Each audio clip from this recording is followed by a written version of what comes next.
નમસ્કાર વિદ્યાર્થી મિત્રો, આજે આપણે આ વિડીયોમાં પછાત વર્ગોનો બીજો સમૂહ છે અનુસૂચિત જનજાતિ, જેને આપણે એસટી કહી શકીએ છીએ. એનું ફૂલ ફોર્મ છે શેડ્યુલ્ડ ટ્રાઇબ, આદિવાસીઓ. હવે અનુસૂચિત જનજાતિ માં આપણે સમજીએ છીએ કે ભારતની અંદર જે આદિવાસીઓ છે એવા આદિવાસીઓ, આદિમ જાતિ, આદિમ જન એવા ને અનુસૂચિત જનજાતિના નામથી ઓળખવામાં આવે છે. ભારતમાં એમના માટે બંધારણીય દરજ્જો એટલે કે બંધારણની કલમ 342 ક એમાં રાષ્ટ્રપતિએ એમને એક જાહેરનામું બહાર પાડી અને આવી જે જાતિઓને જે વર્ગમાં મૂકવામાં આવી છે એ લોકોને અનુસૂચિત જનજાતિના નામે ઓળખાવે છે. વિશ્વમાં આદિવાસીઓ સૌથી વધુ આદિવાસી ધરાવતો દેશ છે આફ્રિકા, અને એના પછી બીજા નંબરે આપણો ભારત દેશ એ સૌથી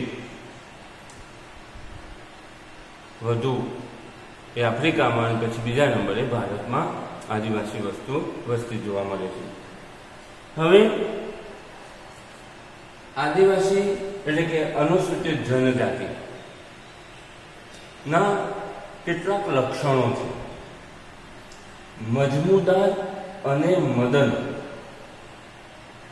ના મતે એના લક્ષણો, આદિવાસી અનુસૂચિત જનજાતિના લક્ષણો એમણે આપ્યા છે. એ લક્ષણો આપણે જોવાના છે. તો પહેલું છે નિશ્ચિત પ્રદેશ. તો આદિવાસી જાતિમાં એ ચોક્કસ પ્રકારનો ચોક્કસ પ્રદેશમાં વસવાટ કરતા હોય છે. આદિવાસીઓ નિશ્ચિત પ્રદેશ હોય છે, જેને પ્રાદેશિક સમૂહ તરીકે એ ઓળખવામાં આવે છે. એવા પ્રદેશમાં એ લોકો વસવાટ કરે છે, વસે છે. હવે એ લોકો આવો જે એમનો પ્રદેશ છે એમને સંપૂર્ણ પ્રાદેશિકતાથી એ લોકો વળગી રહે છે. પ્રાદેશિક પોતાના પ્રદેશને સંપૂર્ણ રીતે વળગી અને પોતે એ કામ કરે છે. મુંડા, હો, પછી ગારો આવા આદિવાસી સમૂહ છે. એ સમૂહ એ સંપૂર્ણપણે પોતાના પ્રદેશને એ વળગીને એ લોકો જીવન જીવે છે. એ ઉપરાંત સાંથાલ છે, ભીલ છે, ભૂમિજ છે, રાઠવા છે, આવા પણ એ સમાજના લોકો એ પોતાના પ્રદેશમાં એ વસવાટ કરે છે. અને આ પ્રકારે નિશ્ચિત એ પ્રદેશ એમાં જોવા મળે છે. બીજું છે નિશ્ચિત નામ. આદિવાસીઓમાં બીજો એનું લક્ષણ, તો એ અનુસૂચિત જાતિઓમાં પોતાનું એક વિશિષ્ટ પ્રકારનું નામ હોય છે. નિશ્ચિત પ્રકારે એ નામ હોય છે અને નામથી એ પોતાની ઓળખ થાય છે. એમના સમૂહમાં એ દંતકથાઓ વણી લેવામાં આવે છે અને દંતકથાઓના આધારે એ એમનું નામની ઓળખ એ થતી હોય છે. તો એના ચોક્કસ સમૂહને એ નામ સૂચવે છે. અને એ પ્રકારે દાખલા તરીકે ગુજરાતની અંદર ભીલ છે, ગામિત છે, રાઠવા છે વગેરે પ્રકારના જે સમૂહો છે એવા નામ એ પોતાની પરિસ્થિતિ અનુસાર એ પોતે પ્રવર્તે છે અને નામથી પોતાની ઓળખ ઊભી થાય છે. બીજું છે એનો મુદ્દો નિશ્ચિત બોલી. તો એમની એક વિશિષ્ટ પ્રકારની આગવી બોલી હોય છે. પોતપોતાની દરેક સમૂહમાં પોતપોતાની એ સમૂહની બોલી કે ભાષા હોય છે.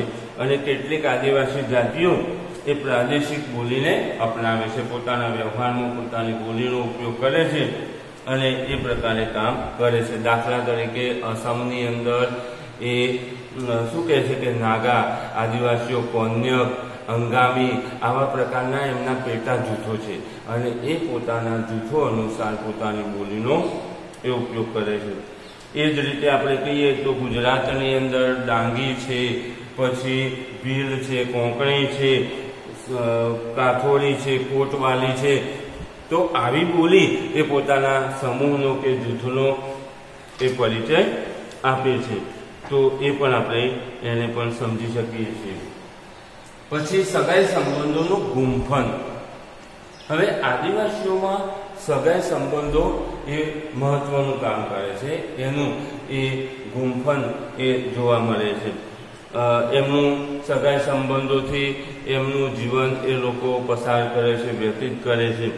સગાઈ સંબંધોને ધ્યાનમાં રાખીએ તો જીવનની અંદર એમના જીવનમાં જન્મનો હોય, મૃત્યુનો હોય, લગ્નનો હોય એવા જે પ્રસંગો છે અથવા કોઈ ધાર્મિક એ વિધિઓ કરવાની હોય તો એવા પ્રસંગોમાં એ લોકો સગાઈ સંબંધોનું વિશિષ્ટ મહત્વ એમના સમૂહમાં જોવા મળે છે.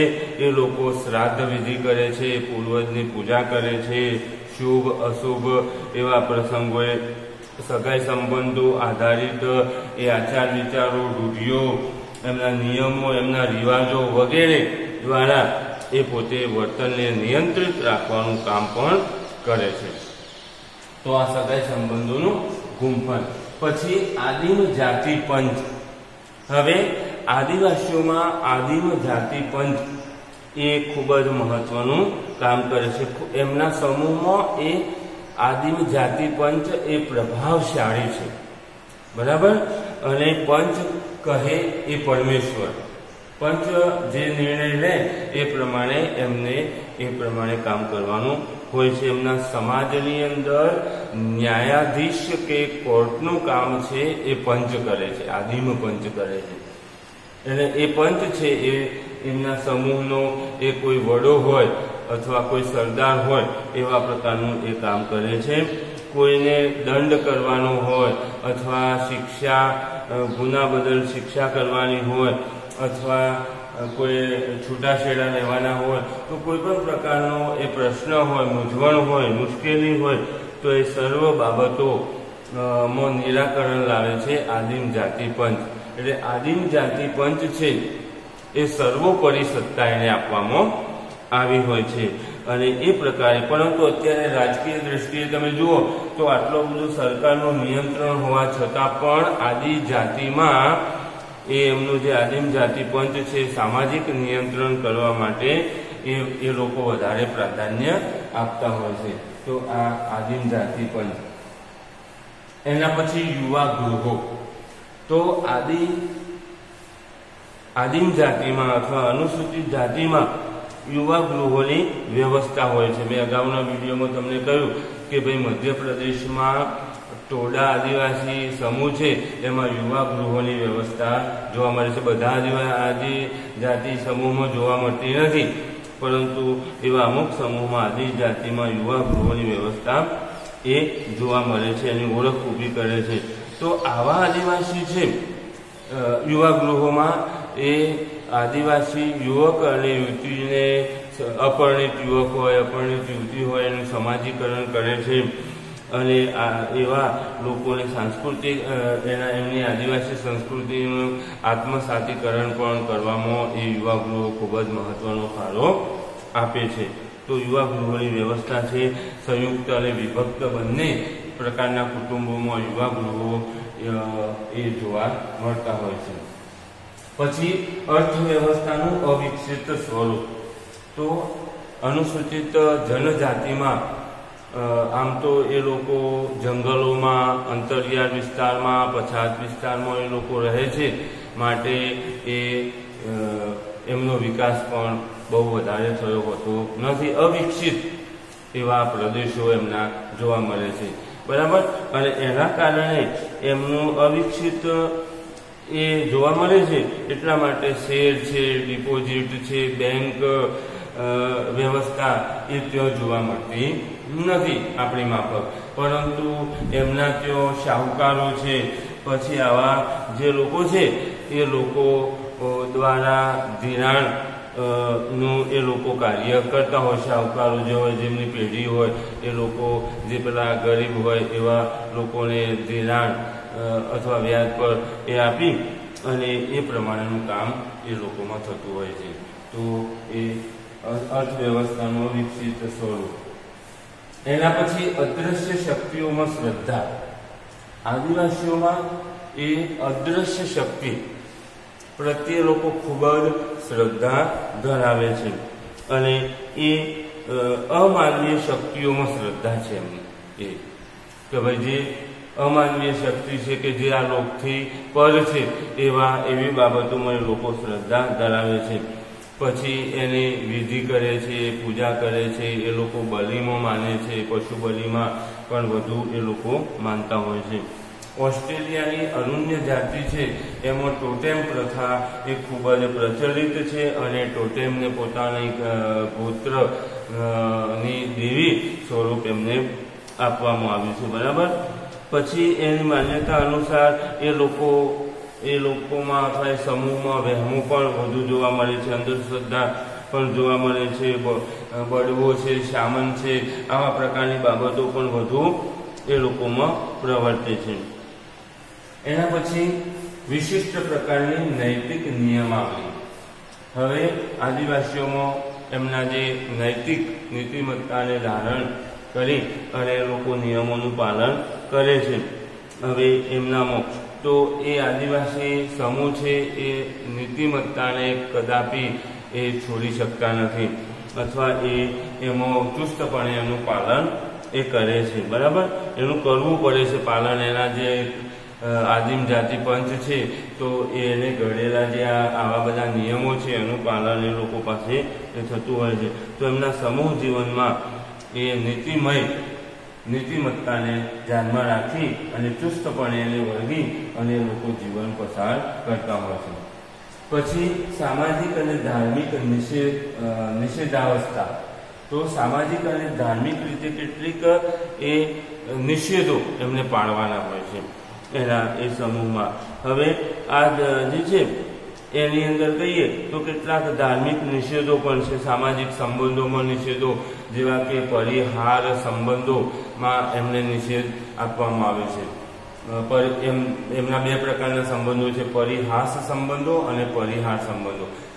પરિહાસ સંબંધોમાં તમે જુઓ કે સારી અને બનેવી વચ્ચેના જે સંબંધો છે એમાં મજાક મસ્કરીને છૂટ આપવામાં આવતી હોય છે. બરાબર. અને પરિહાર સંબંધોમાં એ સાસુ અને જમાઈ વચ્ચેના એ સંબંધો છે જેમાં એમનામાં ખૂબ જ માન્યતા છે, અમાન્ય એ રાખી અને લોકો એવા એ સંબંધો એ નિષેધમાં પણ મૂકે છે. તો આવી બધી બાબતો એમાં રહેલી છે. સ્ત્રીઓ માટે પણ અનેક પ્રકારના નિયમો પાળવાના હોય છે, પવિત્રતાનો ખ્યાલ રાખવાનો હોય છે. તો આ બધી બાબતો એમના વર્તણૂકને નિયંત્રિત કરવા માટે એ મહત્વનું કામ કરે છે. પછી ગૂઢ શક્તિઓનું પ્રાધાન્ય.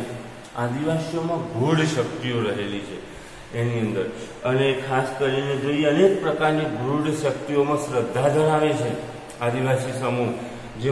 એમાં ટેકરીની ગૂઢ શક્તિઓ છે, પછી જંગલની ગૂઢ શક્તિઓ છે, પૂર્વજોની ગૂઢ શક્તિઓ છે, મૃત વીરોની ગૂઢ શક્તિઓ છે, પછી ગામની ગૂઢ શક્તિઓ છે, પછી ભૂત, ચુડેલ, ડાકણ, મેલી વિદ્યા, આવી બધા પ્રકારની ગૂઢ શક્તિઓમાં એ લોકો એ શ્રદ્ધા ધરાવે છે.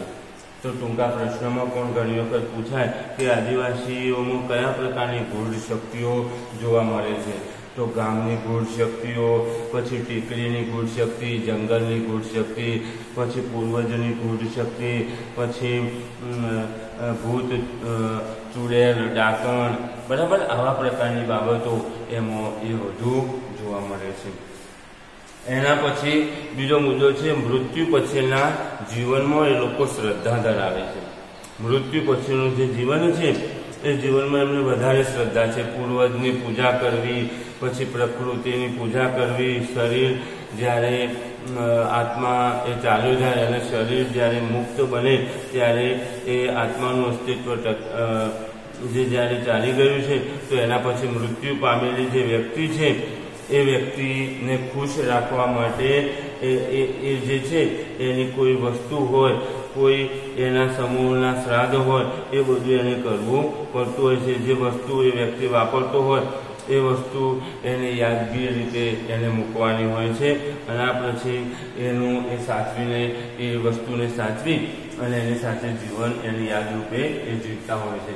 તો આ પ્રકારે એના મૃત્યુ પછીના જીવનમાં શ્રદ્ધા એ લોકો ધરાવે છે. પછી આદિવાસીઓમાં ગોત્ર ચિહ્ન એ પણ મહત્વનું છે. અનેક પ્રકારના આદિવાસી સમૂહો છે, એમાં અનેક પ્રકારના ગોત્ર ચિહ્ન એ છે. એમના કહીએ તો સમૂહોમાં છૂંદાવાનો એ રિવાજ પણ પ્રચલિત છે. અનેક પ્રકારના છૂંદાવે છે. પછી ટોટેમ છે, પછી ટેબુ છે, ટેટુ છે, આવા પ્રકારના અનેક પ્રકારના છૂંદાવી અને એ લોકો એ જીવન જીવતા હોય છે. પછી નો મુદ્દો છે ઓછા વસ્ત્રો.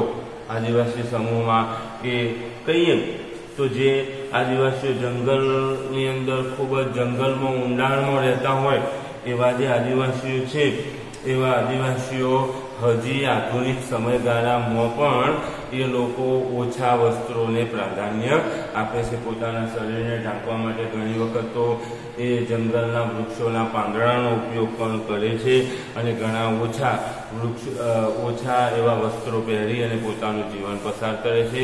એનું કારણ છે કે લોકો અવિકસિત ક્ષેત્રોમાં છે અને એ લોકોમાં શિક્ષણનું પ્રમાણ પણ ઓછું છે. હજી એટલો વિકાસ એમનામાં જોવા મળતો નથી. તો એ બધી બાબતો પણ એમાં આવે છે. એના પછીનો મુદ્દો છે કેફી પીણાનો ઉપયોગ.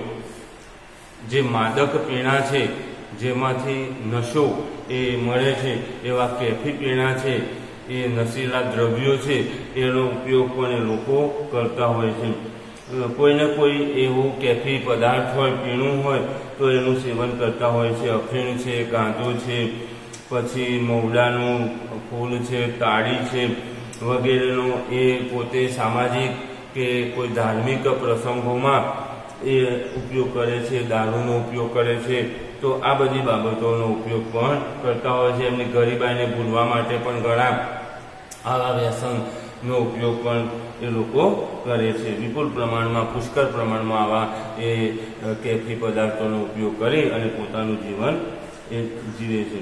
એના પછી શિક્ષણનું ઓછું પ્રમાણ. એમનામાં શિક્ષણનું પ્રમાણ પણ ખૂબ જ ઓછું જોવા મળે છે. કારણ કે જંગલોમાં, અંતરિયાળ વિસ્તારમાં એ લોકો વસવાટ કરે છે, એટલે શિક્ષણનું પ્રમાણ પણ એમનામાં વધુ જોવા મળતું નથી. એમના વિસ્તારમાં શાળા, કોલેજો ની કોઈ વ્યવસ્થા એ હોતી નથી, ઉપલબ્ધ હોતી નથી. એટલા માટે એ લોકો માં શિક્ષણનું પ્રમાણ ઓછું છે. અંતરિયાળ વિસ્તારમાં રહેતા હોય છે. એમાંથી કેટલાક જો ભણે છે તો એવા આદિવાસી બાળકો છે એ સરકાર દ્વારા ચલાવવામાં આવતી એ સરકારી શાળાઓ છે, આશ્રમ શાળાઓ છે, યુવા ગૃહો છે, આવામાં જઈ અને એ લોકો પોતે શિક્ષણ મેળવી શકે છે. તો આ રીતે શિક્ષણનું પ્રમાણ ઓછું એ જોવા મળે છે. પછી સમૂહ નૃત્ય, સંગીત અને ગીતોનું એમનું પ્રમાણ એ પણ વધુ જોવા મળે છે આદિવાસીઓમાં. એમનામાં સમૂહ નૃત્યો છે, એ પણ સમૂહમાં બધા નૃત્યો કરતા હોય છે. પછી વાજિંત્રો વગાડવામાં પણ એ લોકો એમના સમૂહમાં જોવા મળે છે. પછી સંગીત વગાડવામાં, પછી આખ્યાનો, દંતકથાઓ, ભજનો વગેરે રીતે લોકો સામૂહિક રીતે એ ગાઈ વગાડી અને પોતાનું જીવન પસાર કરતા હોય છે. એના પછી મેળાઓ અને ઉત્સવોનું મહત્વ. એમના સમૂહમાં મેળાઓનું પણ ખૂબ જ મહત્વ છે, ઉત્સવોનું પણ ખૂબ જ મહત્વ છે. એટલે કે એમના જીવનમાં મેળા ઉત્સવો એમના આનંદ, ઉલ્લાસ અને ઉત્સાહની અભિવ્યક્તિ કરતા હોય છે. કોઈ ઋતુ હોય તો કોઈ ઋતુમાં કોઈ ધાર્મિક પ્રસંગ હોય અથવા કોઈ એની વધામણીનો પ્રસંગ હોય અને ઉજવવામાં આવે, કોઈ તહેવાર હોય ત્યારે પણ એનો આનંદ, ઉલ્લાસ એ એમના મેળાઓ, એના ઉત્સવોમાં વ્યક્ત કરે છે અને આનંદમય એમનું જીવન એ પસાર કરે છે. એમનામાં જૂથ એકતા અને જૂથ સભાનતા પણ રહેલી છે. કામની બાબતમાં જુઓ તો શ્રમ વિભાજન એ એમનું જૂથ એક તાંતણે એ બંધાયેલું હોય છે અને એમના જૂથમાં એકતાના દર્શન પણ કરવામાં આવે છે. એમના અત્યારે હાલ હવે રાજકીય બાબતોમાં એમને જે અધિકારો મળે છે મેળવવા માટે લોકો સજાગ રીતે પ્રયત્ન પણ કરતા હોય છે. કેટલીક બાબતમાં જો એમનો અધિકાર કે એમનો હક ન મળે તો એ લોકો એક થઈ એમનામાં સંગઠનની ભાવના પણ વધુ જોવા મળે છે અને એ બળવો પણ કરે છે. એવી બાબતો પણ એમનામાં જોવા મળે છે. તો આ રીતે અનુસૂચિત જનજાતિનો કેટલાક લક્ષણો છે, લગભગ 18-19 જેટલા લક્ષણો એ આના પ્રશ્નમાં એ આપણે એના જવાબ રૂપે લખી શકીએ. તો જ્યારે એવો પ્રશ્ન પૂછાય કે અનુસૂચિત જનજાતિના લક્ષણો જણાવો, તો આવા 18-19 પ્રકારના લક્ષણો એ આપણે એની અંદર એનું વર્ણન કરવાનું હોય છે. ધન્યવાદ.